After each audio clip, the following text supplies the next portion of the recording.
ভাই, আগামী 1000 বছর পরে মানুষ কাকে মনে রাখবে? বঙ্গবন্ধু শেখ মুজিব নাকি শহীদ ওসমান হাদি? অবশ্যই শহীদ ওসমান হাদি।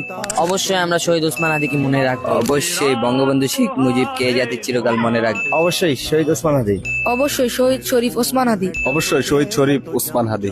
আগামী 1000 বছর পরে মানুষ কাকে মনে রাখবে? ওয়েট, আপনার কাছে কি মনে হয়? দেখেন ভাই, বঙ্গবন্ধু শেখ মুজিবকে মানুষ আসলে মনে রাখে নাই, তাকে জোরপূর্বক মনে রাখানো হয়েছে। দেশের সবগুলো টাকাতেই তার ছবি দেওয়া হয়েছে, দেশের বিভিন্ন স্থানে তার মূর্তি স্থাপনা করা হয়েছে, যার কারণে ছোট থেকে বুড়ো সবগুলো মানুষের ব্রেনেই ঢুকে গেছে বঙ্গবন্ধু শেখ মুজিব জাতির পিতা। বাট দেখেন, শহীদ ওসমান হাদির জন্য তার পরিবার কিছুই করে নাই, কিন্তু তারপরও তার জানাজায় আমরা লক্ষ লক্ষ মানুষের ভিড় দেখেছি। তার জন্য এখন পর্যন্ত মানুষ দোয়া করে, কান্নাকাটি করে, তার হত্যার বিচার চায়। তাই আমার কাছে মনে হয় আগামী 1000 বছর কেন, 1 কোটি বছর পরেও যদি পৃথিবীর মানচিত্রে বাংলাদেশ থাকে, তাহলে এই বাংলাদেশে শহীদ ওসমান হাদিও থাকবে। বাট আপনি কি মনে করেন? অবশ্যই শহীদ ওসমান হাদিকে সবাই মনে রাখবে। আমরা সবাই হাদি হব, যুগে যুগে লড়ে যাব।